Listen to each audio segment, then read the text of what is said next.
Alors bonjour, je m'en vais de Sahagún et je m'en vais à El Burgo Naranjo, si je ne me trompe pas.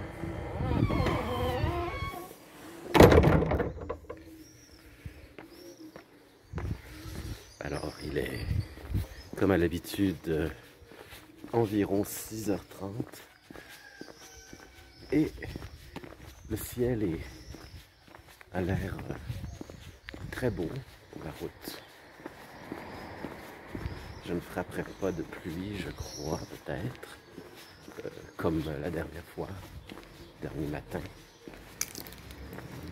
Un petit orage de 30 de minutes. Même si c'est juste 30 minutes, on espère toujours ne pas en avoir. Alors, une autre belle journée qui commence. La température est douce. Enfin, une température, comme je disais, espagnole. Plus chaude que froide. On ne quitte pas le Canada ou le Québec pour aller vers le froid, mais vers le chaud. Alors ici, vous avez le drapeau ukrainien. J'ai déjà dormi. Et si vous voulez un endroit où il ne faut pas aller, c'est bien là parce que c'est tout délabré et ça fait peur. J'ai passé la pire nuit. Et ça, c'était un autre voyage. Là, j'ai dormi à l'albergue de Cluny et c'est beaucoup mieux. Ça, c'est une autre albergue. C'est ce qu'on appelle un donativo. Et j'aurais bien mieux dormi ici parce que là où j'ai dormi, c'est des choses qui arrivent. Il y a une salle de spectacle et mon lit était juste au-dessus de la scène. Fait que j'étais avec les musiciens qui jouaient pendant le spectacle le soir. Là, au moment où je devais dormir, j'entendais c'était un spectacle genre jazz, blues, je sais pas trop. J'étais avec les musiciens parce que c'est ça. Mon lit était juste en haut de la scène. C'est pas compliqué. Alors, j'aurais préféré dormir, même si l'auberge de Cluny était parfaite. Après que le spectacle s'est terminé, c'était d'un silence parfait. Mais ici, vous voyez, cet albergue, ce donativo, j'aurais pu me coucher plus tôt. Fait que ma nuit était un peu plus courte à cause du spectacle de jazz blues.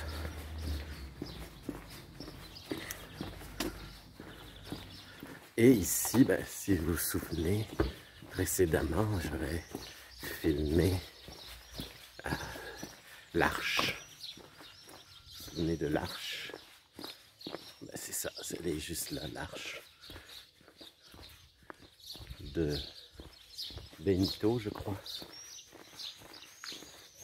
Alors, c'est parti. On sort de la ville et on s'en va pour une nouvelle étape.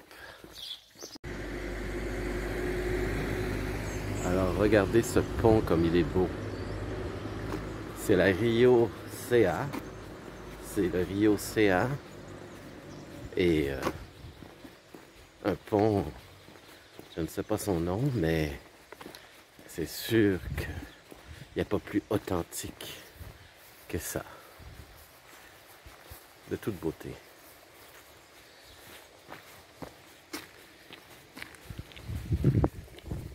Alors nous le franchissons.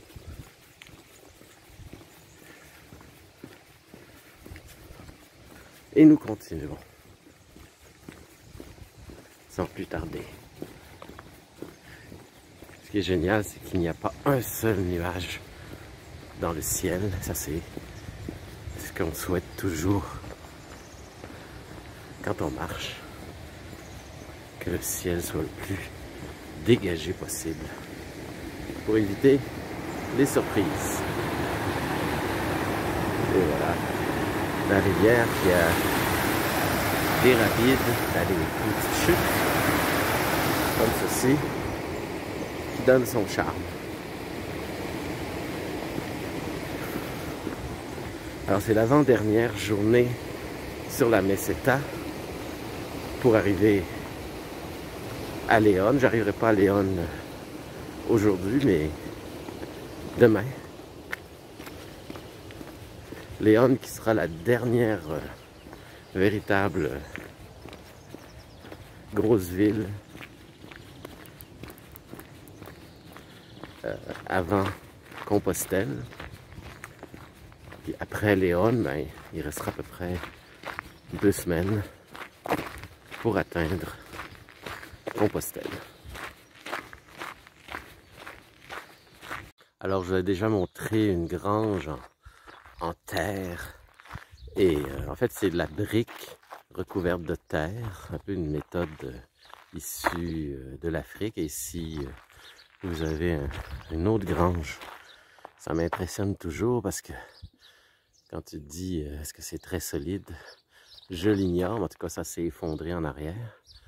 Est-ce qu'elle est encore en fonction? En tout cas, ce que tu vois on voit très bien que c'est de la brique. Et pour consolider cette brique, qu'elle soit plus, je sais pas, plus solide, ils rajoutent de la terre, un genre de matière, un genre de mortier, terre, je sais pas trop. En tout cas, c'est couleur terre. Et ça vient consolider. Est-ce que ça doit fonctionner parce que ça fait longtemps que c'est là. Mais évidemment, les matériaux ont évolué. Ils sont plus robustes. Alors, comme vous pouvez voir, la route aujourd'hui, comme dans la Meseta de façon générale, va être en ligne droite, plutôt monotone.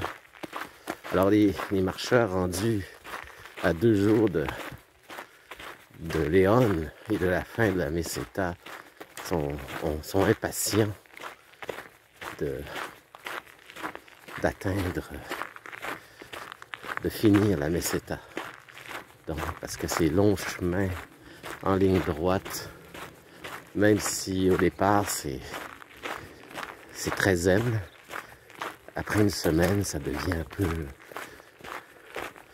un peu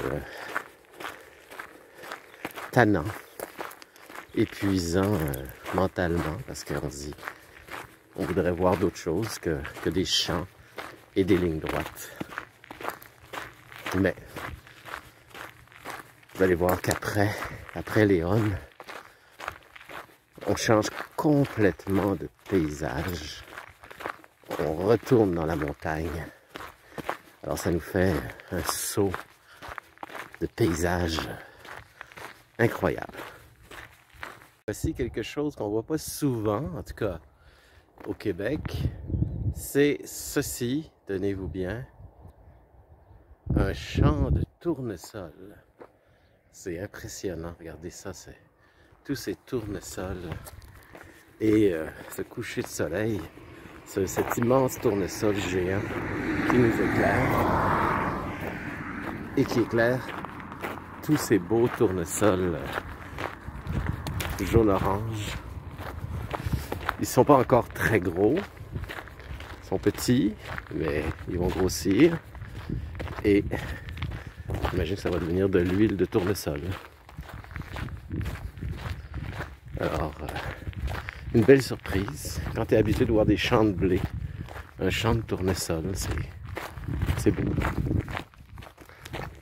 Alors ici, c'est très important pour ceux qui vont entreprendre le Camino Frances bientôt ou un jour. Vous voyez ici, on est là et il va y avoir ce qu'on appelle un croisement. La distance est à peu près la même. En fait, c'est ce qu'on appelle un chemin alternatif. Je peux vous dire que moi, je l'ai fait, le chemin alternatif, la dernière fois que j'ai fait le Camino Frances. Et il n'y a absolument rien. Il y a un village, vous voyez, il y a un village ici, là, Calzadilla de los Hermanos. Mais c'est vraiment... je vous le déconseille. Alors, pour ceux qui vont entreprendre le Camino la prochaine fois, une prochaine fois, ben, prenez le... Moi, je vous conseille d'aller prendre le chemin de gauche parce que, premièrement, il y a plus d'étapes. Il y a 3 villages contre un qui vraiment fait vraiment, mais vraiment pitié. À moins que vous aimiez la solitude à l'extrême, prenez celui de droite. Mais celui de gauche, c'est ce que je vais prendre moi de toute façon. Cette fois-ci. Je l'ai déjà fait de toute façon à droite. Je sais de quoi je parle. Et vous avez, ça c'est un autre plan moins, plus graphique, moins clair je trouve, mais qui montre l'alternative. Alors, c'est pour ça que je voulais faire le point, c'est très important. Alors, on est à 360 km,7 de Santiago. Alors ça, c'est encourageant. On avance. Tant qu'on marche, on avance, on ne recule pas. On va atteindre notre but. Et pour ceux qui s'en souviennent pas, qui ne savent pas, je ne sais pas, ben, je n'ai pas fini après Santiago. Non, je ne continue pas à Fisterra, parce que je l'ai déjà fait. Très joli, mais je l'ai fait une fois. C'est parfait. Ce que je vais faire, que je n'ai jamais fait par contre, c'est que je vais continuer sur le Camino Norte. Je ne sais pas si j'aurai le temps de faire tout. Parce que c'est aussi long, même plus que la Camino Frances. C'est aussi plus sauvage, plus montagneux, plus. Mais je veux en faire un bout. Si j'ai pas fini, ben, je le finirai une prochaine fois. Alors voilà, ça c'est mes projets. Ça dépend dans quel état je vais être à Compostelle. Peut-être que je vais être fatigué et je vais prendre probablement quelques jours de repos pour récupérer. Et on verra après pour le Camino Norte. Mais avant de faire des projets trop hâtifs, on va continuer ce splendide Camino Frances qui, à date, se passe très bien. Comme je disais, il y a pas trop de pèlerins, pas trop de monde. Au début du chemin, j'avais peur, mais là, vraiment, on est pas trop nombreux. Et ce qui est bien, c'est que quand tu es pas trop nombreux, ben, tu as des dortoirs. Ben, premièrement, tu ne te ramasses pas dans des lits à 2 étages au 2e étage. Ça, c'est un peu acrobatique toujours. Pour, quand tu fais le soir, quand tu veux aller aux toilettes, descendre l'échelle, c'est toujours acrobatique si tu ne veux pas te casser la figure. Donc, on n'a pas ça, on n'est pas assez nombreux. Et en plus, comme le dortoir est à moitié vide, ben, on peut s'étaler, se distancer pour avoir un peu plus d'intimité. Alors c'est ça l'avantage quand il n'y a pas trop de monde. Au début du chemin, quand j'étais à Pamplune, c'était plein. Les dortoirs débordaient, on se pilait sur les pieds. Alors, je ne vous souhaite pas ça pour ceux qui vont le faire. Et, que dire, si vous le faites, évitez de le faire au mois d'août surtout. Et parce que c'est le pire moment, c'est là que tout le monde le fait, beaucoup de gens le font.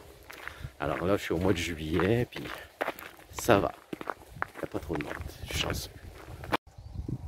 Alors, nous sommes à Bercianos del Real Camino. Et à ma grande surprise, je passe devant l'Ermita de Nuestra Señora de Perales. Et c'est ouvert. Alors, on va aller voir ça.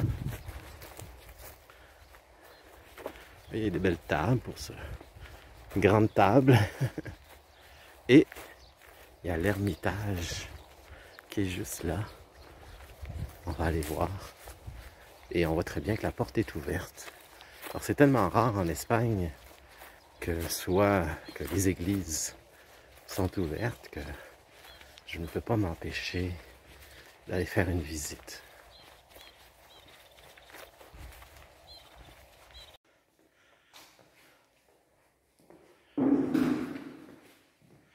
Alors c'est une petite église, très mignonne, très colorée. Vous voyez, ça, on voit que ça a été repeint tout récemment.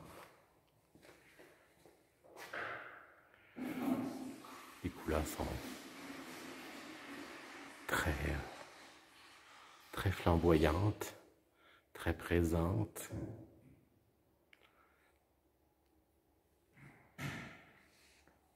Alors je suis chanceux, c'est le responsable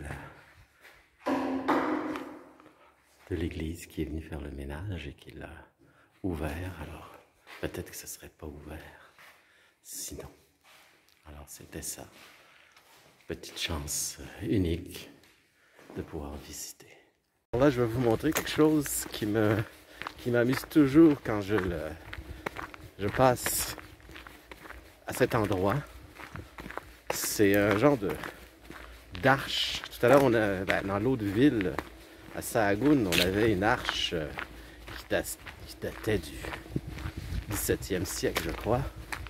Mais là, on a une arche, mais beaucoup plus moderne, beaucoup plus contemporaine et beaucoup plus petite aussi. Et qui est toujours amusante à traverser. Buen camino. Alors je vous la montre sans plus tarder. La voici. Je ne sais pas si elle a un nom, mais on la remarque à chaque fois quand on la traverse, cette arche moderne. Alors je suis à Recianos, vous voyez, avec un bon café. J'ai fait 10 km et il m'en reste 7 pour atteindre Burgos. Et c'est ça, là, vous voyez comme, regardez bien ça, c'est fou, là. Comment c'est beau. Et l'endroit est superbe, c'est une albergue, mais je fais juste prendre un café dans l'albergue. Ça s'appelle la Perala. C'est vraiment une place parfaite. Ceux qui passeront sur le Camino et verront le Perala, arrêtez à la Perala, ça a l'air super sympa. Moi, j'ai pas dormi là, j'aurais voulu dormir ici, mais c'était un peu loin par rapport à Sahagún. Donc, mais je suis à 7 km donc de mon étape finale. Alors c'est relax, très relax ce matin. Tant mieux. Alors je suis toujours à Bercianos del Real Camino. Et si vous regardez bien, c'est la première fois que je vois une église dans le plus pur Gustave Eiffel. On se croirait une version de la tour Eiffel, mais plus carrée, en structure. Donc la tour de l'église est carrément une structure comme sans revêtement. Alors c'est très moderne. Tout à l'heure on avait l'arche moderne en acier chromé. Et là on a une tour d'église très moderne aussi, qui en a pas l'air d'une. Donc vous voyez, c'est un village qui est très avant-gardiste. Alors voici une carte vraiment bien sur l'Espagne, surtout la toponymie et surtout, comme je vous disais, la meseta. Alors quand je vous disais que c'est entouré de montagnes, vous voyez, ça c'est la meseta. Et elle commence ici avec le Burgos. Et on a fait tout ça. Et on s'en va à Léon. Alors ça c'est toute la meseta. Et après, on commence la montagne. Ça c'est les Asturies. Alors ça c'est quand on franchit les Asturies, Ben, on arrive en Galice. Ça, c'est la Galice. Santiago est ici. Fait que, vous voyez, on voit très bien la taille, l'immense taille de la Meseta, entourée de montagnes. Alors, on est rendu presque à Léon, on est rendu ici. Et il nous reste un dernier tiers à faire. Et le tour est joué. Alors, ces arbres-là que vous voyez, qui font de l'ombre, ben, ils datent d'à peu près une dizaine d'années. Alors, ça c'est une idée géniale qu'ils ont eue dans la région de planter des arbres il y a à peu près 10 ans pour faciliter les marcheurs. Parce qu'imaginez, avant, il n'y avait rien. Alors, ils ont planté ces arbres, c'était miraculeux. Tu sais, c'est quand vous dites qu'ils marchaient au soleil et qu'il n'y avait rien, ça devait être très pénible. Alors maintenant, il aurait pu en planter de chaque côté. Ça aurait été encore mieux, comme ça, on aurait de l'ombre parfaitement. Et c'est ce qu'il faut dans un soleil qui tape, comme ici, de l'ombre. Alors je suis à El Burgo Ranero. Burgo pour bourg, le bourg Ranero, qui est une bastide en fait. Une bastide, c'est un lieu de sécurité. Là, les gens se regroupent pour se protéger. Et ce qui est particulier dans cet albergue, c'est ce qui s'appelle Domenico Laffi, qui est un personnage fondateur de ce village. Ce qui est intéressant, c'est que, regardez bien, le revêtement, c'est du crépi, c'est de la paille. C'est ce que je vous disais, là, c'est le revêtement très particulier de paille et de terre qui isole bien, j'imagine, les maisons. Alors c'est là-dedans que je vais dormir. L'albergue Peregrinos pour le Camino Santiago. Alors c'est en fait c'est l'albergue qui va ouvrir à 13 h et qui est l'albergue municipal. Alors ça termine mon périple aujourd'hui et ma journée est donc terminée. On attend, on est 3 pèlerins à attendre l'ouverture de l'albergue, tout simplement. Alors avant de vous laisser, je vais juste terminer une dernière chose. C'est que ce que je vous montrais là, ceci là, là où je vais dormir, qui est une maison faite de terre et de paille, on appelle ça la technique Adobe, la technique de l'Adobe. Et d'où le nom d'ailleurs de la compagnie Adobe qui a fait Photoshop, etc., etc., là, Illustrator et compagnie, ceux qui connaissent mon métier, qui est infographiste. Ben, Adobe, qui est une célèbre compagnie, a pris son nom de cette technique-là. Alors c'est quand même assez amusant dans l'architecture. Enfin, je sais c'est quoi la technique de l'Adobe. Alors, sur ce, comme on dit en bon français, sur ce, ben, je vous laisse et je vous souhaite une belle journée.